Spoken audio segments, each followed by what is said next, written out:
$3 million cases. A pig farmer from Oklahoma with a piggy bank she wanted to fill. And a game that started with more promise than almost any contestant has ever had on this show. The offers kept climbing, the supporters kept pushing, and the banker did something nobody saw coming. What happened next didn't just shock the studio, it made Deal or No Deal history. Heather McKee is a pig farmer from Oklahoma, married for 10 years, a mother of 2, Bryden and Jason, and tonight she's not just playing for herself, she's playing for her niece and nephew.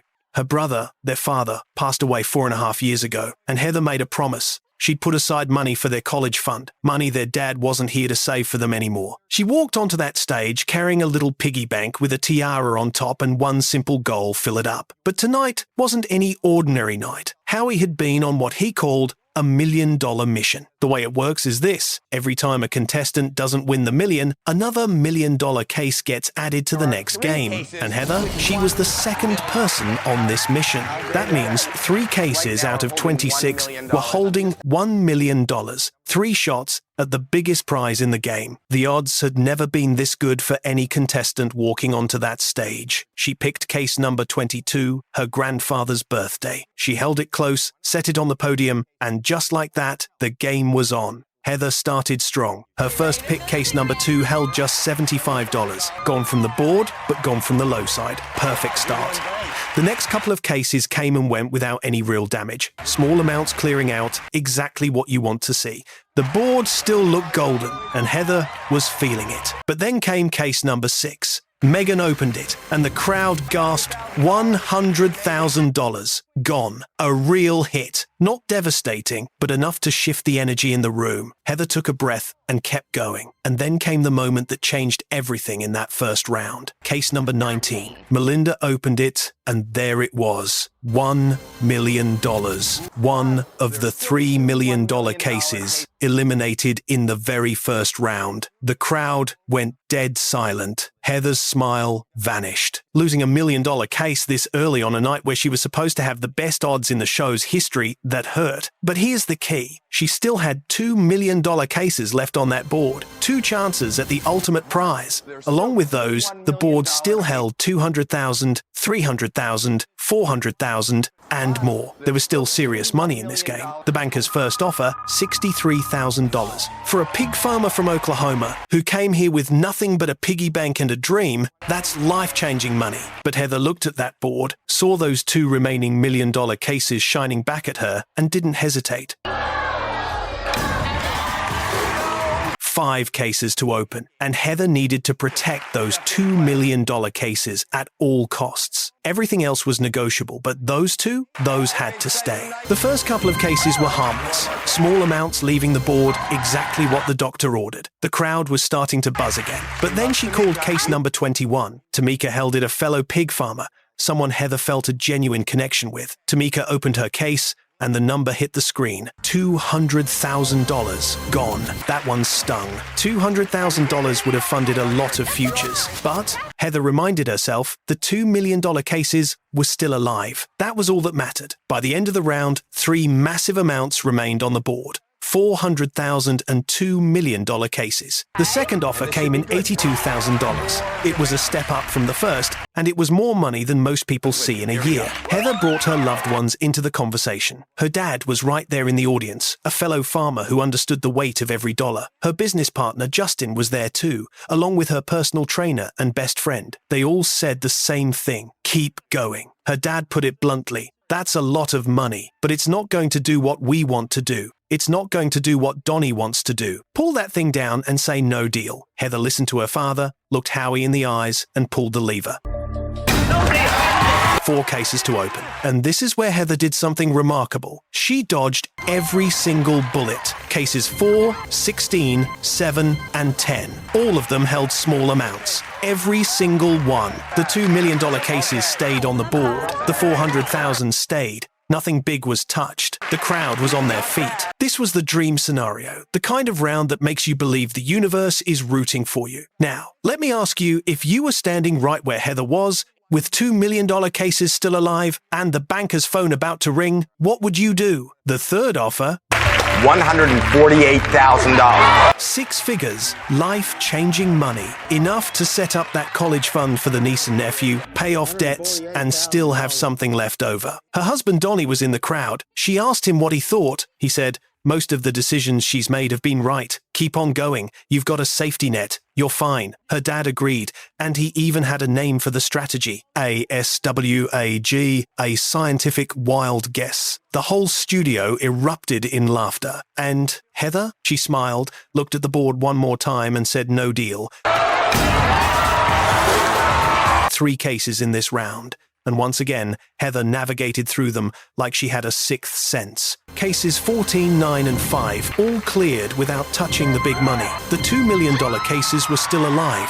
$400,000 was still alive. 8 cases remained on the board, and 2 of them were holding $1 million each. The odds were remarkable, but this is where the game took a turn nobody expected. The banker called, and something was different this time. He was suspicious. He asked Heather to hand over her piggy bank. She laughed and passed it up through the models. The whole studio waited to see what would happen, and then he smashed it. Right there, dropped it and broke it into pieces on national television. The crowd gasped. Heather's face fell. Her dad shook his head in disbelief. That little piggy bank with the tiara, the one she carried all the way from Oklahoma, the one that represented everything she came here to do, was in pieces on the studio floor. But the offer? $207,000. The biggest number Heather had heard all night. Over 200 grand, sitting right there on the table. Her supporters were fired up now more than ever. Justin's blood was boiling. Let's grease that banker. Take the $1 million back to Oklahoma. The Okie charm is off. Her dad pointed at the board. We've got 2 millions and a 400,000 up there. That's a lot of money. It changes everything in your life. No deal, baby. No deal. Heather didn't even blink. No deal. $207,000 rejected. Howie, feeling terrible about the piggy bank, decided to make it up to Heather. And what he did next? Nobody expected it. He brought live pigs onto the set. Actual pigs, trotting around the studio floor. The models put their hair in pigtails. The whole place transformed into a little Oklahoma farm right there on the Deal or No Deal stage. Heather was laughing, the audience was cheering, and for a moment, it felt like everything was going to be okay. It felt like the universe was on her side. 2 cases to open, just 2. And the very first one, case number 20, hit like a freight train. $1 million gone. Just like that, another $1 million dream shattered. The crowd went quiet. Heather tried to hold it together, but you could see it in her eyes. $1 million case remained on the board. 1 more case to open in this round. Case 23. Crystal held it. Heather was practically begging. This cannot be $1 million. The tension was suffocating. Crystal opened the case. $1 million. Both remaining $1 million cases wiped out in the same round. The board that was golden just minutes ago was now a graveyard. Every single $1 million case in the game, all 3 of them gone. The biggest amount left on the board? $400,000. That was it. The $1 million mission was over. The banker's offer cratered $45,000. From $207,000 to $45,000 in a single devastating round. 6 cases remained. The supporters were shaken. Even her dad, who'd been the loudest voice in the room all night, admitted, "The board went against us that time. It's tough." But her trainer stepped in with the pep talk of a lifetime. Just like when we're working out. You think you can't go 1 more, but you always can. I think you have 1 more in you. The $400,000 is in your case. Heather wiped her eyes, steadied herself, and said she was going to buy another piggy bank. No deal. From here on out, it was 1 case at a time. 1 decision. 1 landmine on the board. The $400,000 was the only big number left. Hit that, and the game was essentially over. Miss it, and there was still a reason to keep fighting. Case 18. Marissa held it. The tension was unbearable. And then, chaos. One of the live pigs escaped from its pen, right there in the middle of the studio. Then another one broke loose. Heather the pig farmer jumped in and wrangled them back like it was just another Tuesday on the farm. The whole set erupted in laughter, and when the dust settled, Marissa opened her case. It wasn't the $400,000. Heather had survived. The banker offered $71,000. Now, think about this for a second. Would you take $71,000, knowing that $400,000 might be sitting right there in your case? Or would you keep pushing?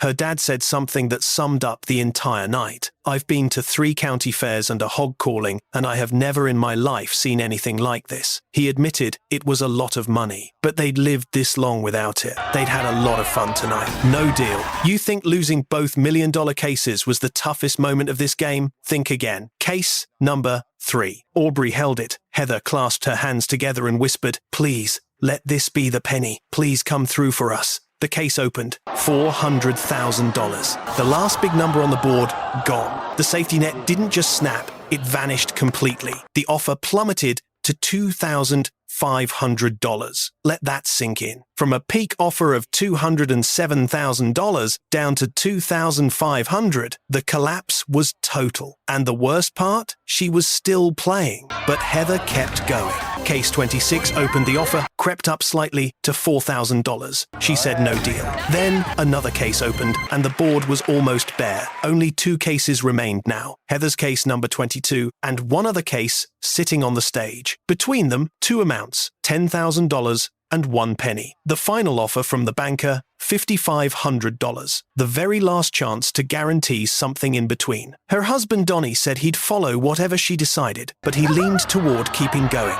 And Heather, the pig farmer from Oklahoma who had turned down $207,000, who had watched all $3 million cases disappear one by one, who had her piggy bank smashed on national television, she looked at Howie Mandel and said no deal. She even said she came here to make history, whether it was a million or a penny. Howie gave her one last choice: keep case 22 or switch to the remaining case on the stage. She didn't flinch. She didn't hesitate for even a second. "I'm keeping it." Case 22 opened. 1 penny. Heather McKee walked away from Deal or No Deal with 1 single cent. The $10,000 had been sitting in the other case all along. She turned down $63,000, $82,000, $148,000, $207,000, $71,000, and every offer in between. And in the end, she went home with the lowest possible amount in the entire game. But here's the thing that makes this story unforgettable. Heather didn't cry.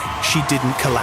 She laughed. She looked at Howie and said she came here to make history, and she did exactly that. She became the very first contestant in Deal or No Deal history to walk away with the penny. Howie told her she played a wonderful game and had a wonderful family. Not the ending anyone imagined, but a moment that nobody who watched it would ever forget. So here's my question. At which offer would you have stopped? 63,000? 148? Or would you have taken the 207,000 and never looked back? Drop your answer in the comments. I read every single one. And if you want to see more games where everything went completely sideways, make sure you subscribe. See you in the next one. A stay-at-home dad who hadn't earned a paycheck in over a year walked onto the Deal or No Deal stage and said he was ready to go the distance. He was a marathon runner, and he treated this game like a 26-mile race. The offers climbed, his wife begged him to stop, and then a Super Bowl champion showed up to give him advice. The finish line? You won't see it coming. Jeff Griffiths is a stay-at-home dad from Ohio. He's a proud graduate of Miami University. That's the one in Ohio,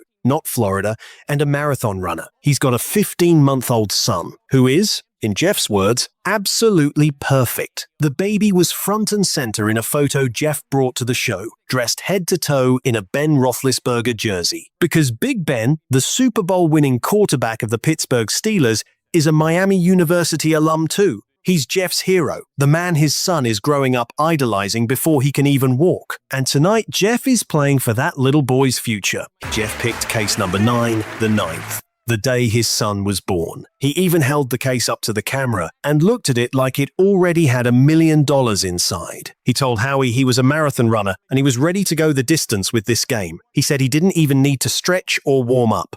The starting gun had fired and the race was on. Jeff came out of the gate running and running fast. His first round was textbook perfection. 6 cases opened cases, and the biggest amount he lost was $100,000. That sounds like a big number, and it is. But in the context of Deal or No Deal, losing $100,000 while keeping the million, the $750, the $500, the $400, and the $300, that's a dream scenario. Every single top-tier amount was completely intact. The board was glowing with big money from top to bottom. It was one of the cleanest, most surgical opening rounds anyone had seen on the show in a long time. Howie was genuinely impressed. Even the banker acknowledged it when the phone rang. The message was a congratulations on a solid opening round. That's something the banker almost never says. The first offer, $26,000. Jeff looked at the number and delivered a line that perfectly captured his entire situation as a stay-at-home dad with zero income.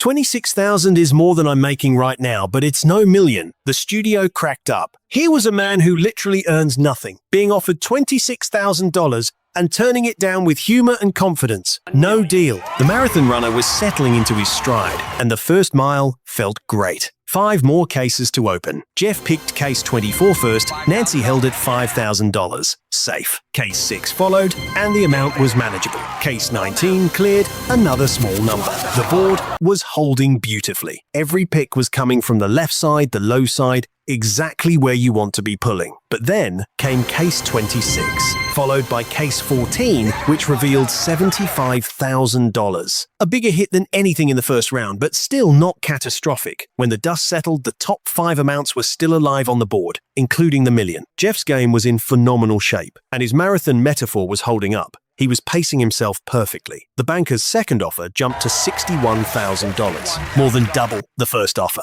The banker even sent a message through Howie. You're expending a lot of energy. You may want to pace yourself. It was a not-so-subtle attempt to rattle the marathon runner. Jeff wasn't buying it. He looked at his family. Frank was pumped. Tina was calculating, Tony was nodding and said that $61,000 would buy a lot of diapers, formula and toys, but his son deserved something bigger. A big wheel, a big future. No deal.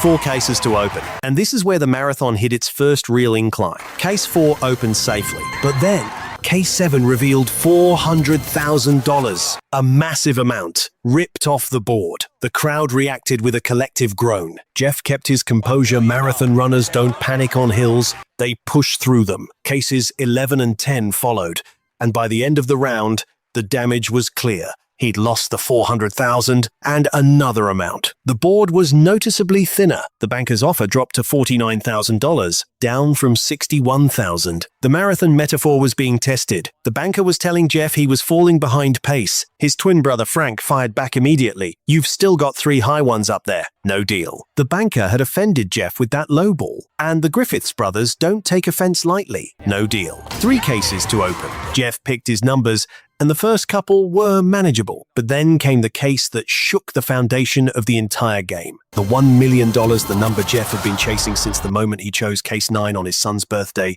was eliminated from the board. The top prize, gone. The crowd went quiet. The dream of being a stay-at-home millionaire dad evaporated in a single case opening. 2 significant amounts remained on the board, $300,000 and $500,000. The banker offered $42,000, the lowest offer of the night. But this is where something truly extraordinary happened. Howie told Jeff that the producers wanted to do something special. They'd reached out to a certain famous Miami University graduate, a certain Super Bowl champion. They put him up on the big screen in the studio. Ben Roethlisberger, the quarterback of the Pittsburgh Steelers, the man who led his team to a Super Bowl championship. Jeff's hero, the man whose jersey his 15-month-old son was wearing in that photo they showed at the start of the episode.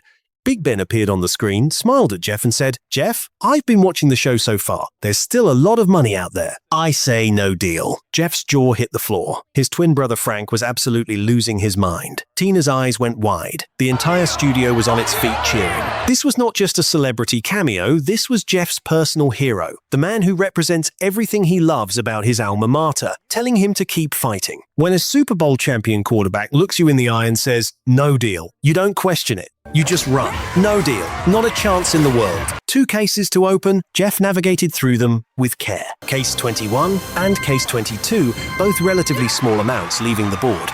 The $300,000 was gone, but the $500,000 case was still alive. $500,000, still carrying the game, still keeping Jeff's marathon going. There were 6 cases left in play, and the odds of having the $500,000 in case 9 were 1 in 6. The banker's next offer climbed back up, $55,000. Howie pointed out that Jeff was at a crossroads. One huge amount remained, and he was opening 1 case at a time from here on out.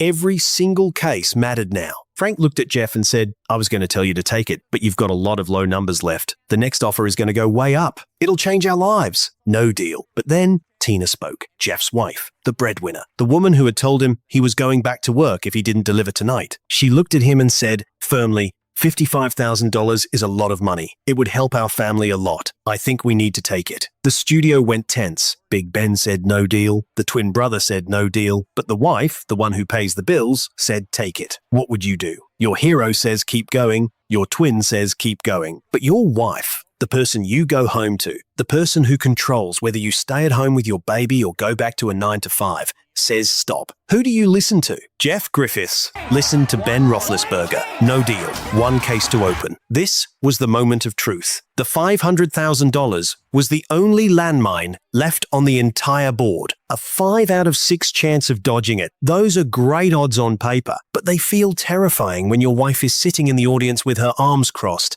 having been publicly overruled in front of millions of viewers on national television. Jeff picked case 3. Lisa held it. Howie laid out the stakes as clearly as he could. If the $500,000 goes away, you're going to be sorry you turned down $55,000. You'll be hurting. The whole studio was frozen. Tina was watching with a look that said everything words couldn't. Frank was leaning forward, hands clasped, barely breathing. The marathon runner was hitting the wall, that brutal moment in every race, where your body wants to quit, but your mind has to carry you.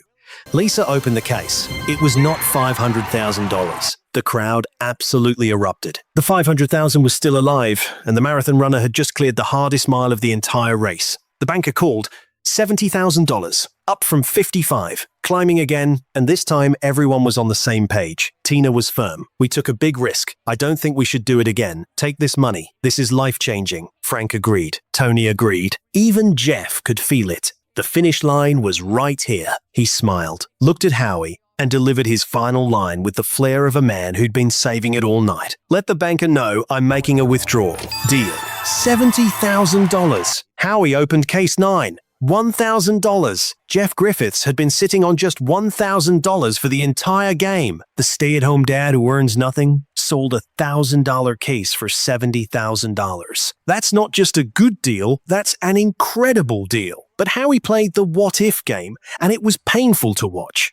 If Jeff had said no deal to $70,000, his next case would have held just $75. The offer would have jumped to $136,000, and it could have climbed even higher from there. Jeff had left significant money on the table, but he didn't know that. Nobody ever knows. And $70,000 for a family where the dad earns zero income? That's a new chapter. That's more diapers than he could count. That's formula for years. That's his son's college fund getting its first real deposit. And most importantly, that's a few more years of being the stay-at-home dad. He loves being with his wife's blessing this time. So here's my question. Would you have listened to your wife at $55,000? Or would you have done what Jeff did and followed Big Ben's advice to keep going? And knowing the what-if that $136,000 was just one case away, did he stop too early or right on time? Drop your answer in the comments. See you in the next one. $4 million cases. A Purple Heart recipient from Iraq who called himself the riskiest dude in the building. He turned down $166,000 with a new baby at home. He watched the $1 million cases disappear, one by one. And just when everything seemed lost, his hero walked onto the stage. What happened next is one of the most emotional moments in Deal or No Deal history. Donnie Goudeau is a Cajun from Louisiana who served in the National Guard and was deployed to Iraq for a year. He came home with a Purple Heart, a medal that tells you this man put his life on the line for his country and paid a price for it. When he's not serving, Donnie is a motocross and freestyle rider, a guy who launches off ramps, flies through the air, and does tricks that would make most people's stomachs turn. Risk is literally his way of life. He told the cameras before the game even started, "I'm the riskiest dude here tonight, and I'm gonna get that $1 million." Donnie picked case number 7. His dad had passed away, and his dad was the 7th child born out of 9 kids. 7 had been Donnie's racing number ever since he started riding. It meant everything to him. And tonight, the $1 million mission was at its peak. 4 cases on that stage were holding $1 million each. 4 shots at the biggest prize in the game. The odds had never been better for any contestant in the show's history. 6 cases to open. Donnie came out with the kind of intensity you'd expect from a motocross rider hitting the first ramp of a race.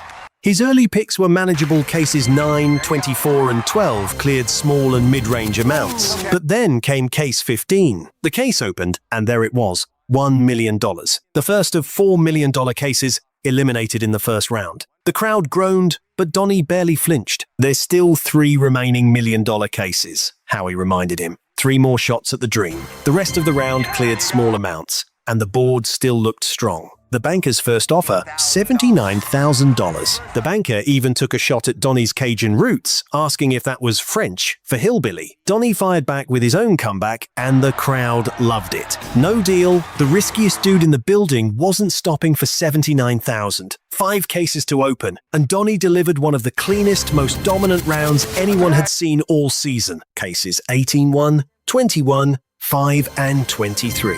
One by one they opened, and one by one they revealed small amounts. Every single case, not a single big number touched, not a single $1 million case even threatened. It was the kind of round that makes you believe in lucky numbers and guardian angels.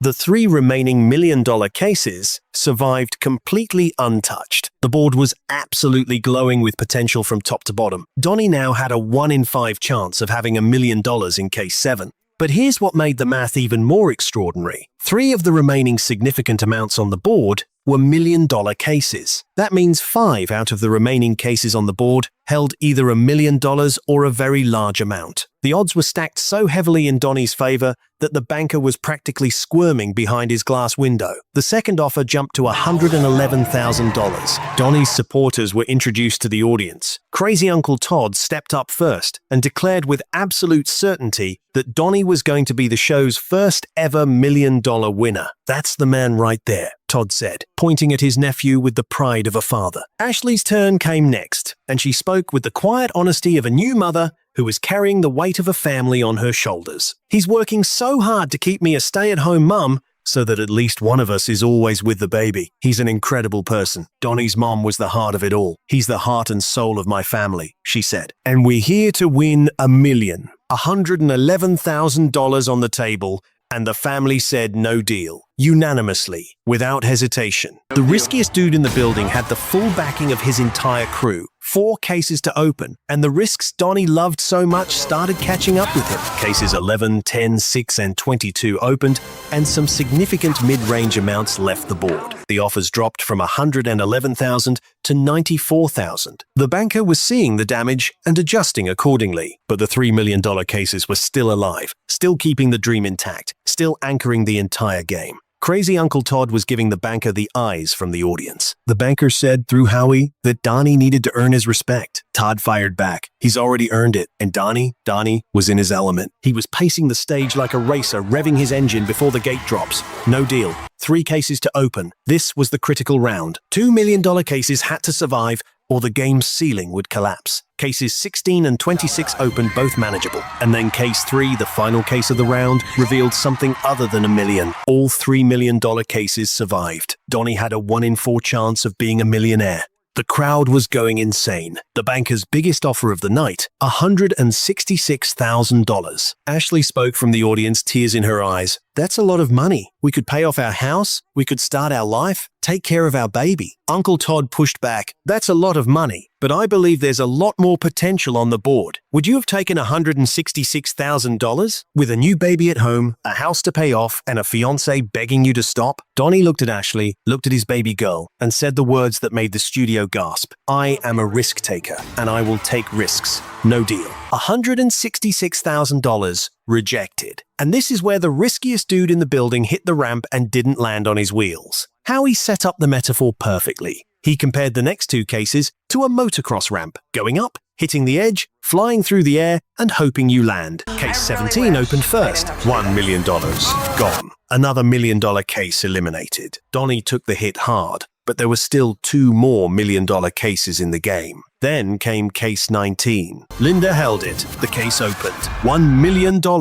A second $1 million case eliminated in the same round. In back-to-back cases, Donnie had watched 2 of his remaining $3 million cases disappear. The crowd went silent. Ashley was holding the baby, tears streaming down her face. The board that once held $4 million cases now had just one left, and the offers, they cratered. From $166,000 down to $9,000. The fall was brutal, devastating, and absolute. And this is where Deal or No Deal did something genuinely beautiful. Something that elevated this episode from a game show into a moment of real human connection. Howie could see that Donnie was hurting. The risk-taker who'd walked onto this stage with boundless confidence and an unshakable belief in Case 7 was broken, the energy had drained from his body. The swagger was gone. So Howie said he wanted to bring someone special out to the stage, someone who could lift Donnie's spirits.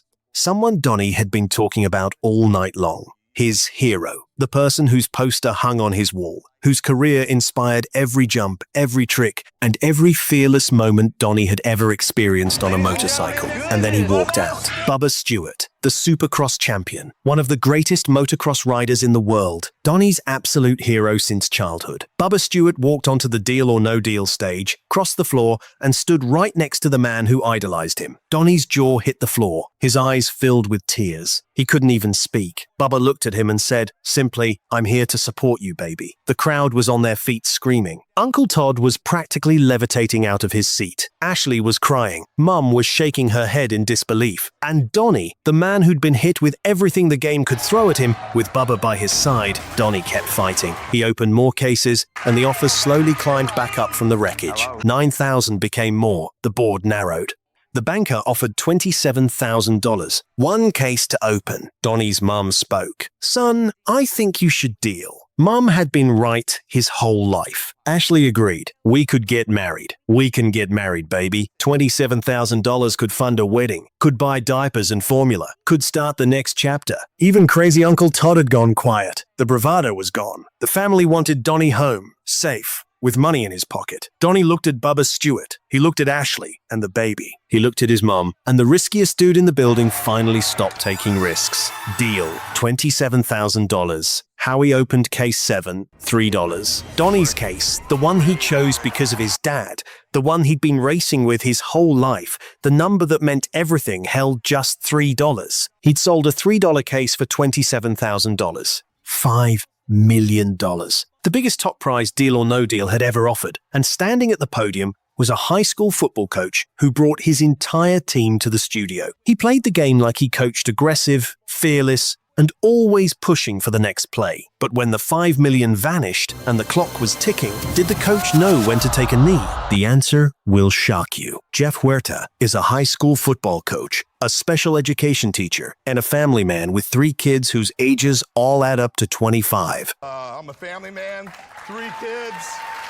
He walked onto the Deal or No Deal stage not alone, but with his entire football team sitting behind him, in the audience rows and rows of players in their team gear, suited up and ready to cheer like it was Friday night under the stadium lights. Jeff had a bald head just like Howie, same barber, as he put it, and the kind of energy that fills a locker room before a championship game. He wanted to win money for his family, absolutely. But he also wanted to buy new equipment, new uniforms, and new weights for his football program. These were kids who needed gear, and their coach was going to try to get it for them on national television. But this wasn't any ordinary night. This was premiere week on Deal or No Deal, and the show had been doing something unprecedented all week. The first player had played for $1 million. The second played for $2 million. The third for $3 million. The fourth, Kimberly Chastain, who had just left with a record-breaking $701,000, played for $4 million. Jeff was the 5th player of premiere week. And when Howie revealed the top prize, the entire studio erupted. $5 million. The biggest prize the show had ever offered. The board went from 1 penny all the way up to $5 million, with 3 7-figure amounts in play. $1 million, $2.5 million, and $5 million. Jeff picked case 25. His 3 kids' ages all added up to 25. He held the case up and pointed to his team in the audience. Then he dropped into his coaching stance, set the case on the podium like a football on the line of scrimmage, and the biggest game in Deal or No Deal history was officially underway. Jeff's opening round was flawless. 6 cases opened, cases 6, 14, 10, 21, 13, and 9, and every single one held a small amount. Not a single big number was touched. The million was there. The $2.5 million was there. The $5 million was there. 750, 500,000, everything was intact. It was the kind of first round that makes a coach pump his fist on the sideline. The team was going wild in the audience. Jeff's wife Krista was beaming. His coaching colleague Neil was on his feet. The banker made the first call, $30,000. Jeff looked at that number the way a coach looks at a losing playbook. $30,000 is a lot of money, he admitted. But let's hear it. His team roared, "No deal." And just like that, Coach Huerta was running his offense downfield. No deal. 5 cases to open. And the first one was a gift case 15 held just 1 penny. The crowd erupted. 1 penny off the board is the absolute best case you can open. But then the pendulum swung hard. Case 2 revealed $1 million. Gone. One of the 3 7-figure amounts eliminated. The team went quiet for a moment, but Jeff bounced back quickly. There were still 2 massive amounts left. Then came case 23, $750,000, wiped off the board. And case 5, $500,000 gone too. In a single round, Jeff had lost the million, the 750, and the 500,000. 3 enormous amounts in 5 cases. The board was bleeding, but the 2 biggest prizes, $2.5 million and $5 million, were both still alive. Those 2 numbers were now carrying the entire game on their massive shoulders. The banker offered $56,000. Jeff's coaching colleague Neil crunched the numbers. $56,000 will buy us a ton of weights at $1 a pound. But brother, you've got 2 big numbers up there. No deal. The whole team chanted no deal. Jeff agreed this was only half-time. The game wasn't over. 4 cases to open. Jeff needed to protect those 2 7-figure amounts at all costs. Cases 3, 12, 1, and 1 more opened, and while some mid-range amounts left the board, the critical numbers survived. The $2.5 million and the $5 million were both still shining on that board. 11 cases remained, and 2 of them held 7 figures. The odds were strong. The banker's offer more than doubled, $113,000. The team went crazy. Jeff's wife was calculating. His best friend Rick was urging him on, but Jeff had seen enough film to know the odds. 3 cases to open, 2 giant amounts left. The risk was worth the reward. No deal, he said, getting into his linebacker stance. Forget about it. 3 cases to open, and this is where the game delivered its most devastating blow. Cases 16 and 22 opened first, both safe, both small amounts, clearing the board without touching anything important. 2 for 2. The $2.5 million and the $5 million were still alive. 1 more case to go. Jeff picked case 11. He dropped low, got into his coaching stance, and stared at the stage like he was reading a defensive formation. Katie held the case. The tension was unbearable. Every person in that audience, every player, every coach, every family member was holding their breath. Katie opened the case. $5 million, the single biggest prize in deal or no deal history, was gone. Eliminated. The number that had made this premiere week legendary, the number that had the entire country watching, was sitting in case 11 the whole time. The crowd let out a collective gasp that echoed through the studio. Jeff's smile disappeared. His wife Krista covered her mouth with both hands. The team behind him went from a roar to absolute silence in a single heartbeat. The $5 million was gone. But here's the thing about Coach Jeff Huerta. He doesn't quit when the score goes against him. $2.5 million was still in play, and that number alone was enough to change everything. The banker offered $71,000, a sharp drop from $113,000. The banker was sensing that Jeff was wounded, and the offer reflected it. Jeff's wife looked at him with genuine concern and said, "I say you take it." But another voice from the team cut through the noise. "You can't. Not with $2.5 million still out there. There's no way." Jeff looked at his wife, he looked at his team, and he chose to keep coaching. No deal. 2 cases to open. Each one was either a landmine or a lifeline. There was no middle ground anymore. Case 8 opened first. Lauren held it. Jeff was pacing back and forth like he did on the sidelines during a close game. He told Howie he actually had to have a kid hold onto the back of his pants during real games because he moved around so much. Lauren opened the case, small amount. The crowd exhaled. The $2.5 million survived. 1 more case to go. Case 20. Jeff could barely bring himself to look. He turned his back to the stage, faced his team in the audience, and said, "I'm just going to watch their faces to know what happened." The case opened. The team erupted into cheers. It wasn't $2.5 million. Jeff didn't even need to see the board. His players' faces told him everything. He pumped his fist and screamed. The $2.5 million had survived 2 more rounds, and the dream was still breathing. The banker offered $107,000. Jeff sat down with his team and analyzed the situation, like he was breaking down film in the coach's office. He said something remarkable, something that proved this man had done his homework. "I've watched Deal or No Deal," he told Howie. "I saw people like who played it well, who knew when to take chances and when not to. And I saw a lot of other people who got to a point where they probably should have stopped, and they didn't, and things went bad for them." Would you have taken the $107,000 right there? Or would you have kept chasing the $2.5 million sitting somewhere in those remaining cases? Jeff looked at his team, he looked at his wife, and the aggressive coach made one more aggressive call. No deal, one more play, one case to open, case 4. Lindsay held it. This was it, the most important play of Coach Huerta's career. If case 4 held the $2.5 million, the game was essentially over and Jeff would be kicking himself for not taking $107,000. If it didn't, the offer would climb dramatically, and Jeff would be in position for the biggest payday of his life. Jeff dropped into his linebacker stance one more time. Lindsay opened the case. Small amount, the $2.5 million was still alive. The team was on their feet, screaming, hugging each other, jumping up and down like they'd just won the state championship. The banker called $177,000. Jeff sat with his team and his family. He talked through the decision out loud like a coach in the huddle. "I'm an aggressive coach. Last round, I made the aggressive play and it paid off. But if you go for it every single down, it's going to come back and bite you. A good coach knows when to take a knee." And Coach Jeff Huerta, the man who had been saying no deal all night long, pressed the button. Deal. $177,000. And then came the moment that proved Jeff Huerta was the smartest coach in the room. Howie asked Jeff what his next case choice would have been if he'd said no deal. Jeff said case 18. They opened it. $2.5 million. He took the deal at the exact right moment. One round too late, and he would have gone home with almost nothing. One round too early, and he would have left money on the table. He hit it perfectly. So here's my question. Would you have taken the $177,000, or would you have pushed one more round and hit the $2.5 million landmine? Jeff said it best. If you go for it every single down, it'll come back and bite you. Did the coach make the right call?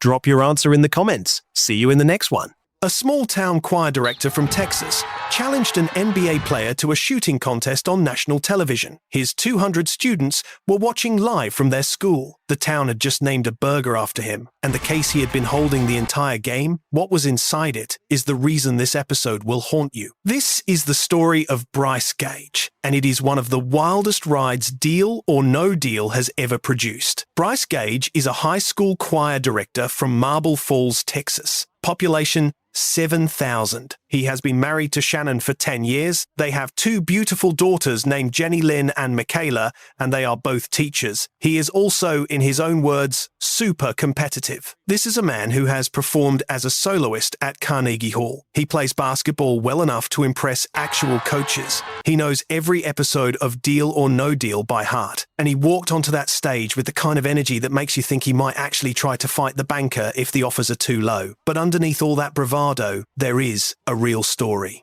Bryce and Shannon are both teachers, and teachers do not make what they are worth. Those are his words, and they hit hard because everyone in that studio knows he is right. At the rate they are going, they will not be able to retire until they are 70 years old. The money tonight could take decades off their mortgage. It could give them a future that does not involve working until they physically cannot anymore. Oh, and there is one more thing. In their house, they still have a 1,999 18-inch television. Not a flat screen, not a smart TV, an 18-inch box from 1999. Howie cannot believe it. The audience cannot believe it. Bryce just shrugs and says it needs to be replaced. The man has been watching Deal or No Deal on a screen smaller than most laptops. He picks case number 2, the number of his daughters. He holds it with the kind of certainty that only a father can have. 2 daughters, case 2, the $1 million is in there. He can feel it. And if there is one thing Bryce Gage does not lack, it is belief.